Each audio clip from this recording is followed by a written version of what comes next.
وَلَقَدْ يَسَّرْنَا الْقُرْآنَ لِلذِّكْرِ فَهَلْ مِن مُّدَّكِرٍ۔ ہم نے اس قرآن کو نصیحت کے لیے آسان ذریعہ بنا دیا ہے، پھر کیا ہے کوئی نصیحت قبول کرنے والا؟ اعوذ باللہ من الشیطان الرجیم، بسم اللہ الرحمن الرحیم۔ الحمدللہ رب العالمین، الرحمن الرحیم، مالک یوم الدین۔ کل پڑھا تھا الرحمن الرحیم کے بارے میں کہ اللہ تعالیٰ کی یہ صفتیں ہیں جن کے ذریعے سے بندہ اس مالک کو پوری مخلوق سے ممتاز کر کے اس کی عبادت کرتا ہے، اس کی بڑائی کا یقین کرتا ہے کہ واقعتاً جو ان صفتوں کے ساتھ متصف ہو وہ اسی کے لائق ہے کہ اس کے ساتھ کسی کو شریک نہ کیا جائے، کیونکہ وہ صفات کسی مخلوق میں ہے ہی نہیں۔ جو اس خالق میں، جو اس پالنے والے میں، اس رحم کرنے والے اور رحیم کے اندر جو خوبیاں ہیں اس کی ذاتی ہیں، کسی نے اس کو عطا نہیں کی تو وہ حمدوں کے لائق ہے، وہ ہماری تعریفوں کے لائق ہے۔ ہم زندگی بھر اس کی تعریفیں ہی کرتے رہیں تو اس کی کبریائی کا حق ادا نہ ہو۔ خصوصاً انسان جس پر اللہ کے اتنے کرم ہیں، ان تعدوا نعمت اللہ لا تحصوها، کہ اگر تم اللہ کے کرموں کو، احسانوں کو گننا ہی چاہو، شمار ہی کرنا چاہو، تمہارے بس میں تو یہ بھی نہیں کہ ان کو گن سکو، شکر تم نے کیا کرنا ہے۔ مالک یوم الدین، ایک مالک ہے، ایک ملک ہے، یہ دونوں ہی لفظ موجود ہیں۔ مالک الملک بھی ہے اور مالک الملک بھی ہے۔ ملک کہتے ہیں بادشاہ کو، مالک کہتے ہیں جو اس ذات، جو چیز ہے اس کی تملیک میں ہو، وہ اس کی ذاتی ہو، اس کے اوپر تسلط ہو، اختیار ہو اس پر۔ بادشاہ ہوتا ہے کسی مخصوص علاقے کا اور عارضی، اور وہ مالک نہیں ہوتا اس چیز کا، وہ اللہ نے اس کے تحت کی ہے، علیحدہ چیز ہے۔ مالک جو ہوتا ہے اس کو تصرف ہوتا ہے کہ جہاں دل چاہے لگا لے، اسے کوئی روکنے والا نہیں ہے، کیونکہ وہ اس چیز کا وہ مالک ہے۔ یہ فرق ہے، جن کا وہ مال ہوتا ہے صاحب المال، وہ اس کا مالک ہوتا ہے، کسی کی جان اور کسی کی ذات کا، کیونکہ وہ جو اس کی کسبی نہیں ہے اس کا وہ مالک نہیں ہو سکتا۔ قرآن میں دونوں لفظ موجود ہیں، مالک اور ملک، یہ دونوں کا مستحق اللہ ہے۔ اللہ ہر شے کا مالک بھی ہے، اللہ ہر شے کا بادشاہ بھی ہے، کیونکہ وہ خالق ہے اس چیز کا، پیدا کرنے والا، اور اس کو پیدا کر کے پالتا ہے۔ یہ اللہ کی صفت ہے جو تم نے رب العالمین میں پڑھی ہے۔ رب کا معنی صرف پالنا ہی نہیں ہے، جب ہوگا تو پالے گا رب، اس کو کہتے ہیں جو خالق بھی ہو اور اسے پالے بھی۔ جس چیز کو جس نے بنایا ہے تو وہ اس کا مالک بھی ہے، اس کی ملک میں ہے وہ چیز۔ یہ اللہ قرآن پاک میں بڑی جگہ پر ہے، لمن الملک اليوم، قیامت کے دن بھی اللہ کہے گا کہ آج بادشاہی کس کی ہے، تو کوئی جواب نہیں دے گا۔ پھر آواز آئے گی للہ الواحد القہار، ایک ہی کی ہے، جس کی یہ تملیک میں ہے اسی کی یہ ملک میں ہے، اس کا بادشاہ ہے، وہ جہاں چاہتا ہے وہ صرف کرے گا اس کو۔ یوم، یوم کہتے ہیں دن کو، الدین سے مراد بدلہ ہے، دانا یدینو، اس کا معنی ہوتا ہے بدلہ لینا، بدلہ دینا، اور اس کو یوم الدین جو ہے وہ قیامت کے دن کو بھی کہا جاتا ہے، کیونکہ اس دن بدلے لے کر دے گا اللہ ہر ایک کو جس سے زیادتی ہوئی ہے، اور زیادتی کرنے والے سے اللہ سامنے وہ اپیل کرے گا تو اللہ اس کا بدلہ لے کے دے گا۔ اس کا نام ہی رکھ دیا یوم الدین، یوم الفصل بھی ہے، یوم المیقات، بڑے بڑے نام ہیں اس کے۔ تو یہ اس سے مراد قیامت کا دن ہے۔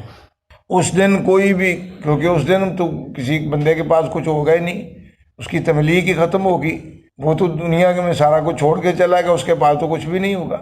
تو اللہ پھر پوچھے گا کہ آج بادشاہ کون ہے، آج مالک کون ہے؟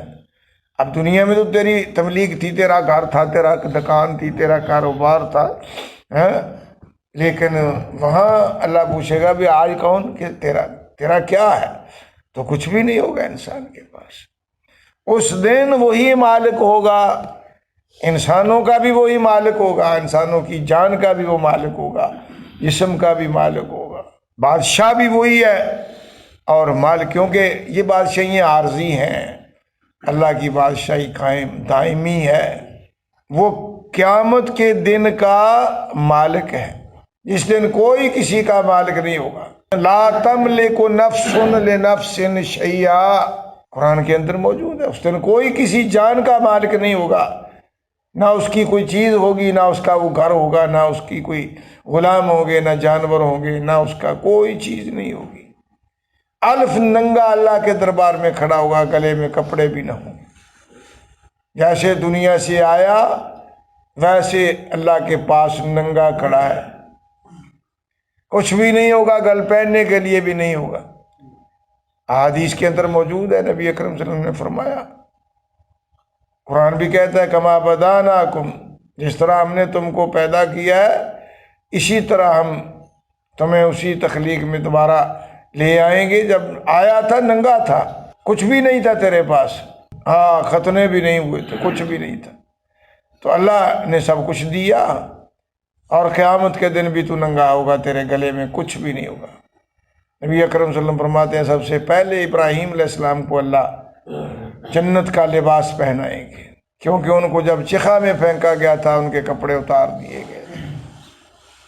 جنہوں نے اللہ کے راستے میں تکلیفیں اٹھائیں، اللہ ان کو قیامت کے دن اس کا بدلہ دے گا، کیونکہ یوم الدین ہے۔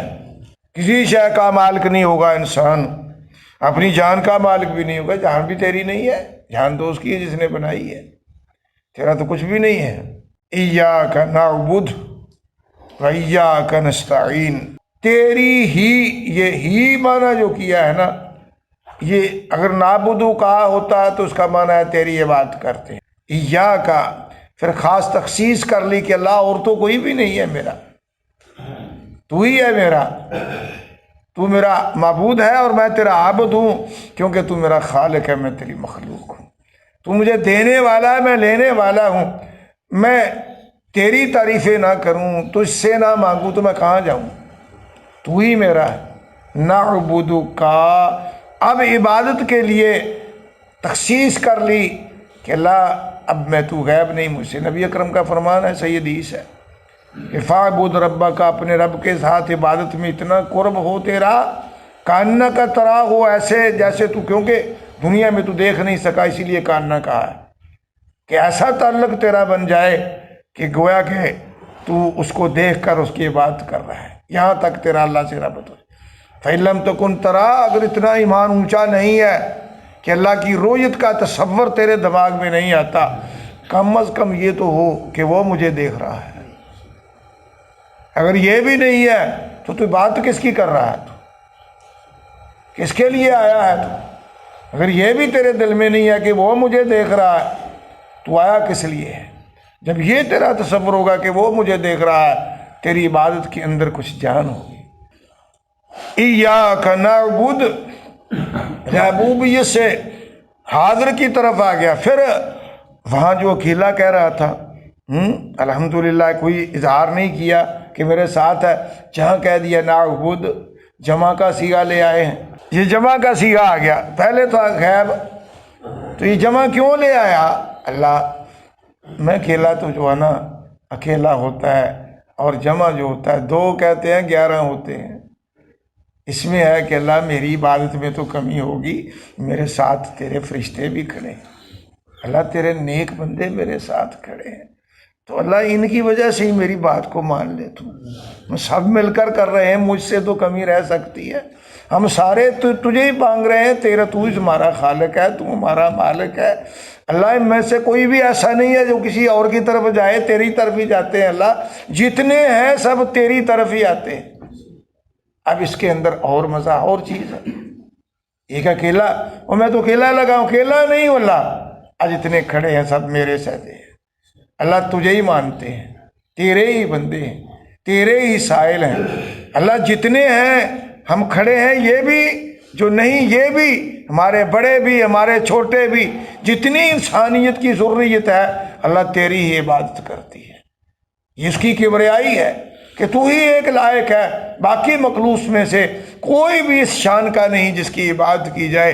ہم سارے ہی نہیں، ساری مخلوق تیری ہے۔ دیکھنا آگے چلتا جا، میں نہیں، میرے نہیں، اللہ جتنی چیز پیدا کی ہے، کیونکہ خالق تو ہے، اور جو چیز پیدا ہونے والی ہے وہ تیری ہے، اور تیری وہ جس کو تو نے بنا دیا ہے وہ تیری حمد نہیں کرے گا، اس کا شکر نہیں کرے گا، تو وہ تو نمک حرامی ہے۔ جس کو تو نے بنایا وہ تجھے یاد نہ کرے، کسی اور کے پاس جائے۔ یہ سورج جو ہے نا، یہ تو ایک، اس کو کہتے تعلیم المسالہ بھی اس کا نام ہے۔ اللہ سے مانگنے کا سلیقہ اس صورت کے اندر ہے، اللہ سے مانگنے کی تعلیم دی گئی ہے کہ میرے بندے میرے ساتھ پہلے تیرا ربط ہو، تو نہ بھی مانگے گا میں دے دوں گا، تو نہ بھی مانگے گا میں دے دوں گا، لیکن تیرا آنا، تیرا حاضر ہونا، تیرا مجھ کو اپنے آپ پیش کرنا، تو ایک وقت آئے گا، اب تو مانگ رہا ہے، جب تو مانگے گا بھی نہیں میں تجھے دوں گا، کیونکہ مجھے پتہ نہیں ہے کہ یہ میرا بندہ ہے، میری اس کی ضرورت ہے، میں نے دینی ہے۔ تیری ضرورتیں ہیں، تو نے مانگنا ہے، اور میرے پاس ہے، میں دینے کے لیے ہوں، تو لینے کے لیے۔ میں مانگتا نہیں، میں دیتا ہوں، میں نہیں مانگتا، مجھ سے ساری مخلوق مانگتی ہے، اور تو میری مخلوق سے شاہکار ہے، تو مخلوق کا سردار ہے، تو اس سے تو میں نے بہتر مخلوق بنائی ہی نہیں۔ تو یہ مل کر ہم کہتے ہیں کہ اللہ سب کھڑے ہیں نماز کے اندر، اللہ سارے کے سارے تیرے ہی ہیں، تو خالق بھی ہے، تیری تعریفیں بھی کرتے ہیں، تو اس سے مانگتے بھی ہیں، اور تیرے پاس آنا بھی ہے۔ اس دن کے حوالے سے بھی ہم اللہ دنیا میں کھڑے ہیں۔ پہلے قیامت کا تذکرہ آیا، کیونکہ قیامت کے یقین کے بغیر تیری کوئی عبادت نہیں ہے۔ ایمان نہیں، قیامت کے لیے یقین ہے، کیونکہ تو کرنا ہی قیامت کے لیے ہے، اس لیے اس کو مقدم کیا ہے مالک یوم الدین کو، بعد میں ذکر کیا ایاک نعبد، کیونکہ عبادت جو کرنی ہے وہ قیامت کے لیے۔ اگر دنیا کے لیے عبادت کرتا ہے تو اس عبادت کا ککھ نہیں ملے گا اس کو، وہ دنیا کے اندر ہی اس کو بابا ہو جائے گی، کہہ دیں گے لوگ جو کہنا ہے، کوئی اچھا کہہ دے گا، کوئی برا کہہ دے گا، اور تجھے جو ملنا ہے اس کے لیے کیا، اس کی ملاقات کے لیے کیا، اور اس کی ملاقات کا تصور کر کے کیا، وہ ملاقات مرنے کے بعد ہوگی۔